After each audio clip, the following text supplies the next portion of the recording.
চিঙ্গেলের ধুলিময় প্রান্তর থেকে জিম্বাবুয়ের প্রতিটি কোণায় উৎসব শুরু হয়েছে। সেই পুরনো 2003 বিশ্বকাপের জার্সি, সেই পুরনো সাফল্য যখন বাংলাদেশ জিম্বাবুয়ের সামনে দাঁড়াতেই ভয় পেত, সেই পুরনো রূপকথাই যেন ফিরে এলো জিম্বাবুয়ানদের কাছে। কি অসাধারণ এক জয়! মাঠের প্রতিটি কোণা থেকে বাদ্যযন্ত্রের আওয়াজ, দর্শকদের তীব্র ভালোবাসা। আজ গোটা জাতি গর্বিত দেশটাকে নিয়ে। ওরা বলছে শাবাশ জিম্বাবুয়ে। উল্টো দিকে বাংলাদেশের জন্য জুটছে ছি শব্দটাই। আসলে তাই তো হওয়ার কথা। এমন ম্যাচ এভাবেও যে হারা যায় কোনো প্রতিরোধবিহীন, তা তো আপনাকে শেখাবে বাংলাদেশ।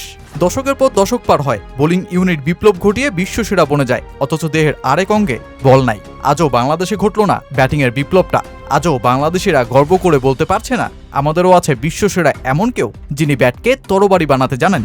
তাই তো প্রশ্ন, কেন কেন?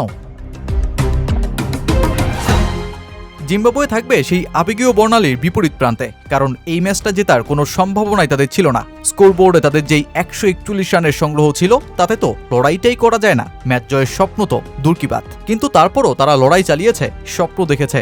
রিচার্ড এনগারাবা নিজের ওয়ানডে অধিনায়কত্বের অভিষেক ম্যাচটাতে তখনও জয়ের স্বপ্ন দেখছিলেন। তারা লড়াই চালিয়ে গেছে যতক্ষণ না বাংলাদেশের শেষ শক্তিটুকুও ফুরিয়ে না যায়। এই জিম্বাবুয়ে জানতো এটা বাংলাদেশ, ওদের বিপক্ষে বিশ্বাস হারানোটাই পাপ।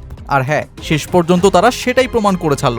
আর দলটার অভিষিক্ত অধিনায়ক রিচার্ড এনগারাবাও তো এমন জয়ের পথে বিশ্বাসটা হারাননি। ম্যাচ শেষে তিনি বলেন, আলোচনা হচ্ছিল যে জিম্বাবুয়েবাসী হিসেবে আমরা যে কোনো পরিস্থিতি মোকাবেলা করে তা থেকে বেরিয়ে আসতে পারি। আমার বিশ্বাস ছিল, আমরা জানি আমরা কি। আমরা শেষ পর্যন্ত লড়াই করি এবং আমরা দলবদ্ধভাবে তা করি। আমরা সবকিছু সহজ রাখতে চাই, বলের দিকে নজর রেখে সেই অনুযায়ী খেলতে চাই। এটা উত্তেজনাপূর্ণ, আশা করি এটা চলতেই থাকবে। আমি বেশ খুশি যে আমি তাদের মুখে হাসি ফোটাতে পেরেছি। গ্যালারিতে কাউকে আমার নম্বর দিয়ে আঁকা দেখতে ভালো লাগছে। তারা আমাদের দ্বাদশ খেলোয়াড় এবং তাদের পাওয়াটা দারুণ ব্যাপার।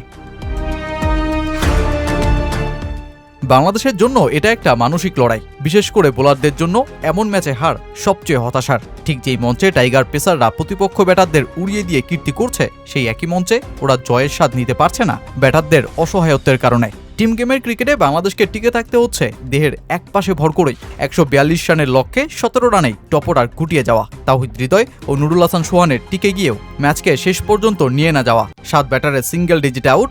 এবছর বাংলাদেশের খেলা 10 ওয়ানডেতে ব্যাটারদের মোটে 2টি সেঞ্চুরি করতে পারা, অথচ একই সময়ে নাহিদ রানা বিশ্বকে তাক লাগিয়ে এবছর ওয়ানডের সর্বসেরা বোলার বনেছেন 3টা ফাইপার তুলে।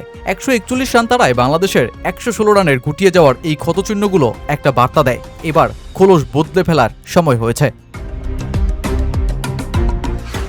2022 সালে বাংলাদেশকে সিরিজে হারানো, এবার আবারও বাংলাদেশকে নিশ্চিত পরাজয়ের ম্যাচেও উল্টো হারিয়ে দেয়া।